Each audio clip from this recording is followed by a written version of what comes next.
그리고 성도들 사이에 충분히 있을 수 있는 이제 한 가지 퀘스천에 대해서 지난주에 어느 한 귀한 성도님으로부터 이야기를 잘 들었고, 모든 성도들에게 한 번쯤은 설명해 줄 필요가 있겠다 싶어서 오늘 잠시 설교의 초반부에 이 이야기를 나누도록 하겠습니다.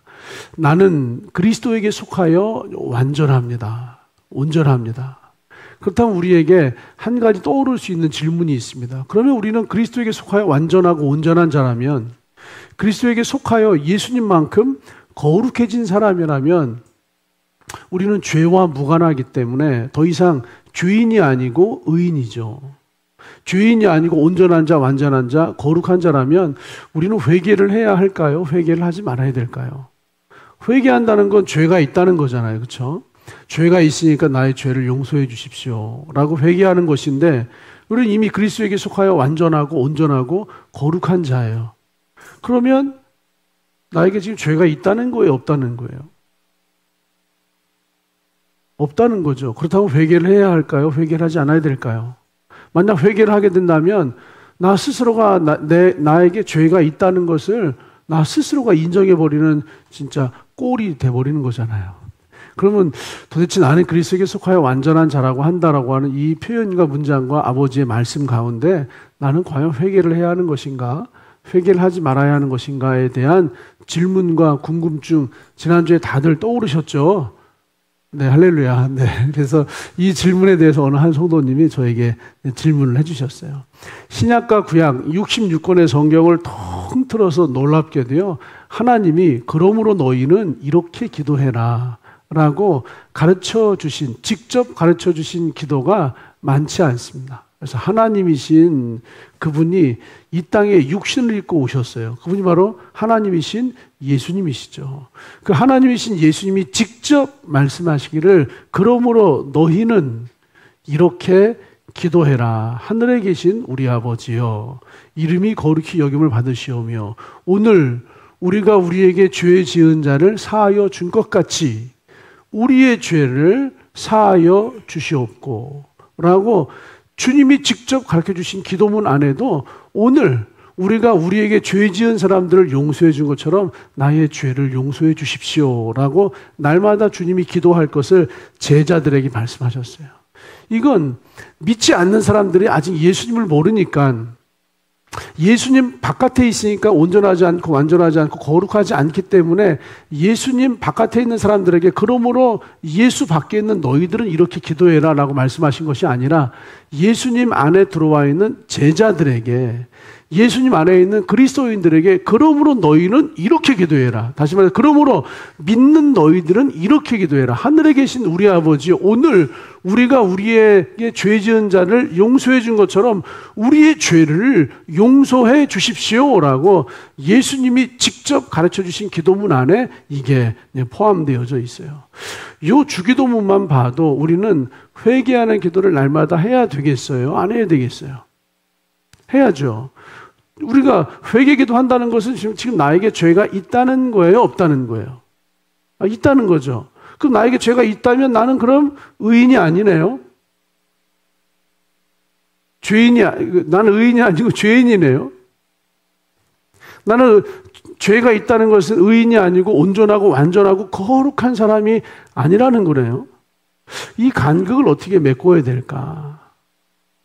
그래서 지금 현재 한국 교회 안에 주기도문을 사용하지 않는 교파와 교회들이 제법 있습니다. 한국 교회 안에.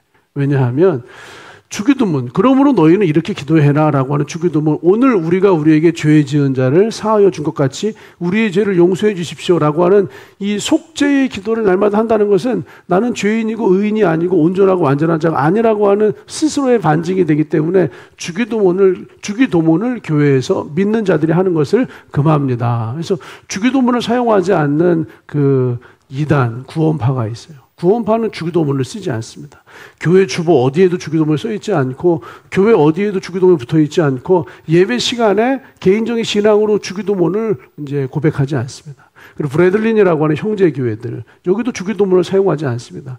침례교단에 속해 있는 몇몇 어떤 교회들, 침례교단은 굉장히 건강하고 좋은 교단이에요. 그런데 침례교단에 속해 있는 어떤 몇몇 교회들은 주기도문을 사용하지 않습니다. 왜냐하면 우리는 이미 한 번 구원받아 영원히 온전하고 완전하고 거룩해진 존재이기 때문에 스스로 나의 죄를 고백하는 주기도문을 암송하고 고백한다는 것은 우리의 신앙과 다릅니다. 그래서 주기도문을 쓰지 않습니다. 라고 하는 교회들이 있어요. 이건 그래서 그들은 이제 이 한국교회와 세상교회는 이단이다라고 이야기를 하는 거죠. 한 번은 이제 예수님이 잘 아시겠지만 베드로를 이제 제자들의 발을 씻기시고 제자들의 발을 세족하시는 사건이 있었습니다. 내가 너의 발을 닦아주겠다. 어떻게 선생님이 저의 발을 닦아주십니까? 안 됩니다. 라고 했더니 주님이 이렇게 말씀하세요. 지금 너가 발을 씻지 않으면 너와 내가 아무런 상관이 없다. 그랬더니 베드로가 말하요. 그러면 저의 손과 발과 머리도 감겨주십시오. 주님 말씀하세요. 한 번 목욕을 한 사람은 다시는 목욕을 할 필요가 없느니라. 이게 요한복음 13장 말씀이에요. 베드로가 이르되 내 발을 절대로 씻지 못하시리이다. 예수께서 대답하시기를 내가 너를 씻어주지 아니하면 너와 내가 상관이 없느니라. 그랬더니 베드로가 주여 내 발뿐만 아니라 손과 머리도 씻어주십시오. 그랬더니 예수님이 목욕한 자는 발밖에 씻을 필요가 없느니라. 목욕을 한 사람은 발밖에 씻을 필요가 없느니라. 이 말은 뜻은 뭐냐? 목욕을 한 사람도 발은 날마다 씻어야 된다. 목욕을 한 사람도 발은 날마다 씻어야 되는데 목욕을 한 사람일지라도 네가 지금 발을 씻지 않으면 너와 내가 아무런 상관이 없느니라. 이 말은 뭐예요? 목욕을 한 사람이라도 발을 씻지 않으면 너와 내가 상관없는 사이가 돼버리니까 발을 날마다 씻으라 이거. 이걸 회개라고 하는 표현으로 갖다 쓰면 목욕은 뭐냐면요. 최초의 회복이에요. 이건 신분의 회개, 신분의 회개. 우리가 예수 그리스도를 믿음으로 말미암아 하나님의 자녀가 되는 회개, 예수 그리스도를 믿음으로 말미암아 구원을 얻는 회개, 예수 그리스도를 믿어 하나님의 자녀 구원을 받는 백성이 되어서 이제는 영원히 온전하고 완전하고 거룩하게 된 이 신분의 회개, 신분의 회개. 한 번 목욕을 통하여서 예수 그리스도의 십자가 사건을 통해서 영원히 온전하게 하였느니라 라고 하는 이 신분, 하나님의 자녀의 신분을 갖게 되었어요. 이게 목욕을 하는 사건이고 신분의 회개예요. 이 신분이 바뀌는 일이 없습니다. 대한민국 국민이 사기치고 폭력범이 되고 살인을 저질러서 감옥에 가도 그 사람은 대한민국 국민이라고 하는 신분이 바뀌지 않습니다. 그런데 발을 씻는 건 뭐냐면 상태의 회개라고 표현할 수 있어요. 상태의 회개예요. 정말로 얘가 신분이 하나님의 자녀가 되어서 신분이 구원받은 백성이 되어서 이 땅을 살아가는데 여기저기를 다니다 보니까 내가 가지 말아야 할 곳에 들어가기도 하고 하지 말아야 될 일을 하기도 하면서 내 발에 좀 더러운 오물들이 잔뜩 묻는 거예요. 그래서 주님이 친히 너의 발을 씻어주겠다라고 말씀하시고 목욕을 한 사람이라도 발을 씻지 아니하면 너와 내가 아무런 상관이 없다. 우리 성도들에게 지금 요구되어지는 회개는 이 신분의 회개가 아니라 상태의 회개, 상태의 회개. 이렇게 이해할 수 있어요. 우리 정세혁 집사님 여기 있잖아요. 정세혁 집사님의 아들이 이제 정건이 여기 딱 앉아 있어요. 정세혁 집사님의 아들 정건이 앉아 있어요. 정건이 정세혁 집사님에게 못된 짓을 하고요. 나쁜 짓을 하고요. 거짓말을 하고 아빠를 속이고 아빠의 마음을 흉측하게 아프게 해도 정건이 정세혁 집사님의 아들이라고 하는 신분에는 변화가 없어요. 진짜 죽을 짓을 해도 정건은 정세혁 집사님의 아들이라고 하는 신분이 유지가 돼요. 그런데 신분은 동일하고 신분에는 변함이 없지만 정건이라고 하는 아들이 아버지의 마음을 후벼파고 속상하게 하고 거짓말하고 속이고 사기치고 아버지가 원하지 않는 그 아주 악하고 나쁜 행실과 행동들을 끊임없이 계속하면 어떤 일이 벌어지냐면 진짜 아들임에도 불구하고 관계가 깨져버려요. 관계가 틀어져 버려요. 그리고 관계가 멀어져요. 그래서 1년, 2년, 3년 진짜 평생 내 자식이지만 얼굴도 안 보고 사는 그런 부모 자식 관계가 이 땅에 실제로 존재를 해요. 진짜 너무 멀어져서 뜨문뜨문 얼굴 보고 관계가 깨졌을지언정 그 아들은 누구 아들이에요? 내 아들이라고 하는 신분에는 변화가 없어요. 이게 신분의 회개. 이게 신분의 회개. 그런데 관계가 깨지고 틀어지고 멀어지잖아요. 상태가 깨진 거예요, 안 깨진 거예요? 상태가 깨진 거죠. 그래서 이 발을 씻는 회개는 상태의 회개예요. 우리는 날마다 상태의 회개를 해야 돼요. 상태의 회개를 하는 이유는 뭐냐면 진짜 아들과 아버지의 관계가 좋으면 누가 좋은지 아세요? 아들이 좋은 거예요. 아들이 좋은 거예요. 아버지가 아들에게 하나라도 더 해줬으면 더 해줬지 덜 해주잖아요. 아버지와 아들의 관계가 비록 아버지 자녀 부자지간이지만 상태가 틀어지고 멀어지고 깨지면 아버지가 줄 걸 주고 싶지 않아요.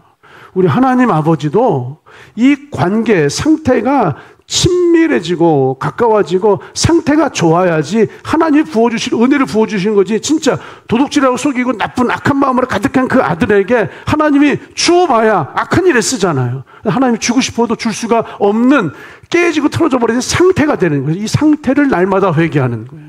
오늘 우리에게 죄 지은 자를 사하여 준 것 같이 이게 오늘이에요. 오늘 나에게 죄를 지은 사람을 용서해 준 것처럼 오늘 나의 죄를 용서해 주십시오. 오늘 이게 무슨 뜻이에요? 날마다 상태의 회개를 하나님께 드리라는 거예요. 나는 이미 그리스도에게 속하여 완전하고 온전한 자이지만 오늘 날마다 나의 상태를 주께로, 회개가 뭐예요?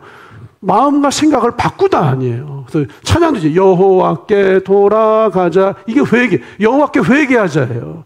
나의 마음과 상태를 아버지 하나님께로 돌이키자, 이게 회개라고 하는 거예요. 그래서 오늘 날마다 나의 마음과 생각을 아버지께로 돌이키는 거예요. 사도 바울이 뭐라고 그랬죠? 나는 날마다 죽노라. 이게 무슨 뜻이에요? 나는 날마다 회개하노라예요. 그래서 회개, 우리 한국교회는 회개라고 하는 단어 하나를 쓰지만 사실은 회개라고 하는 단어 안에 신분의 회개와 상태의 회개가 포함되어 있는 거예요. 근데 우리는 굳이 오늘 제가 신분의 회개를 합니다, 이런 표현을 안 쓰잖아요.